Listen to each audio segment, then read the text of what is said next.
I was very nervous to tell friends of mine I was bipolar because I thought they would think of me differently. And then I told all my friends, and nobody did. And it was actually pretty insulting. Because I've had friends tell me they were bipolar, and I was like, what? You're kidding. And then I told my friends, and they were like, that checks out. Comedian Taylor Tomlinson from Look at You, her brand new Netflix stand-up special. It premieres this coming Tuesday, her second Netflix showcase, all while still in her 20s. As our Jamie Wax found out, that fast success is something she celebrates while still aware of the pain and loss that helped propel it.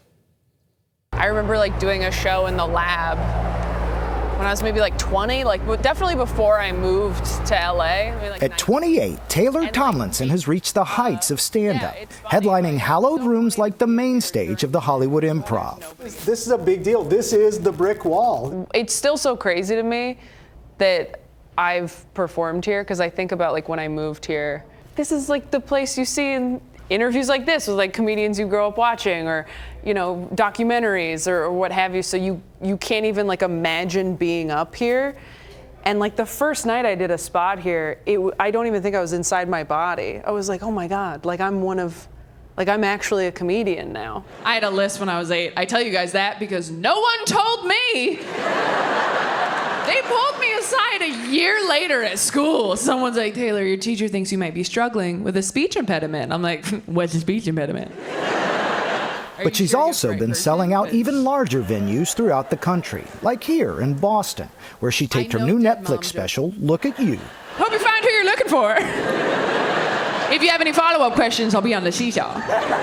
It's very cool to walk into this theater and see everything set up for a large crowd, sold-out crowd, all coming to see you. What does that feel like for you? I mean, it's incredible. It's what I always wanted. I've never been drunk because I'm pretty sure I'm an alcoholic. The only times I've ever wanted to drink are alone in a La Quinta Inn, and I'm told that's when you're not supposed to do it. It's the success of her previous special, Quarter Life Crisis, which came out a week before lockdown, that has brought Tomlinson such a huge following. And so when we finally got to come back out and do clubs and then eventually theaters, I was blown away by the difference in ticket sales, where we're selling out every weekend at clubs and we're adding shows in theaters. It's a dream come true, not to sound like a Disney princess, but. Her success starts with humble beginnings in Temecula, California, where at age 16, she took her first stand-up class in a church basement. You really worked the church circuit for a while there. Yeah. That was one thing I learned in that class. They were like, don't put out the first number, ask what their budget is. And also to move the mic stand when you get up there, which is huge. That's probably that's an important thing everyone should learn if you're starting stand-up, is move the mic stand. Don't perform behind the mic stand. The comedian learned another lesson when a joke she tweeted ended her time on the church circuit. I'll have you know, in bed, I am a wild animal, all right? Yeah, way more afraid of you than you are of me. She later told that joke on her first Conan appearance. They were like, we think you're very funny. We can't have you on tour with us. This is not on brand for us, but we wish you the best. And I remember I was so upset. It also just tapped into a lot of the religious guilt I felt growing up, and I've spent a lot of years in therapy trying to untangle it. And so that was the turning point for me. I think I was 22 at the time. But in some way it was a liberation toward what you really wanted. I think it felt like a liberation once I got over the initial shame, because I felt a lot of shame after that phone call. Even though logically I knew, you know what, this is good. The only mental health advice my dad ever gave me is I was having panic attacks in high school and I didn't know what they were. That liberation gave her the freedom to face issues like her own struggles with mental health. And he goes, all right, all I can tell you is that when you feel like this, get as far away from the people you care about as possible. Not only with refreshing humor, but sometimes with brutal honesty. Which is advice you give a werewolf. When I watch you tackle this kind of material, that your process really is if it's funny, it's okay.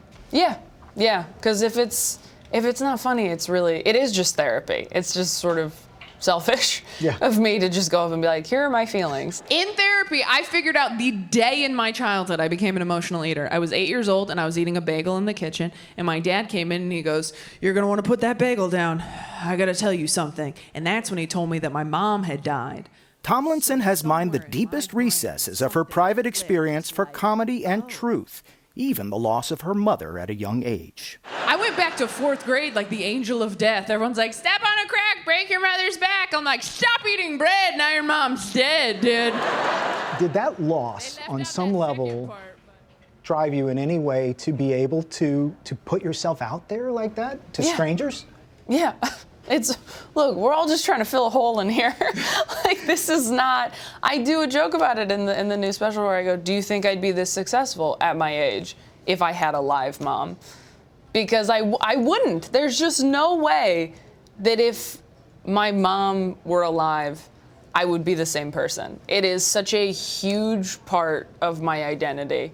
And for me, it helps to contextualize it in that it helps me to look on the bright side and go, well, it has driven you to work very hard and it's driven you to try to be something that she would be proud of. I'm not good at dating because I'm not fun. I'm not like a fun person. You could probably tell that by now. For example, this is my impression of a fun person.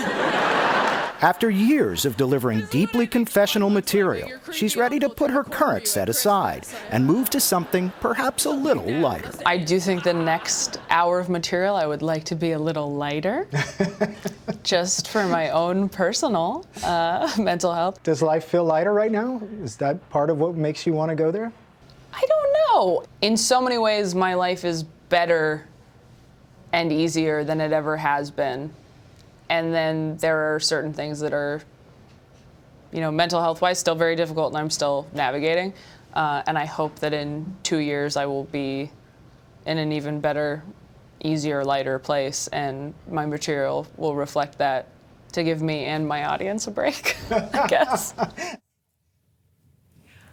Love her. Funny. She's funny. Yeah. I love how so matter-of-factly she talks about her issues, whatever they might be, but she's just like out there and just letting the cards fall where they may. And honest about even her mother, how that shapes you, but it's helped shape her into this success that she is. And I like when Jamie talks about, is there anything you won't talk about? If it's funny, right. I will. You hear that from a lot of comedians, Yeah. If it's right? funny, yes.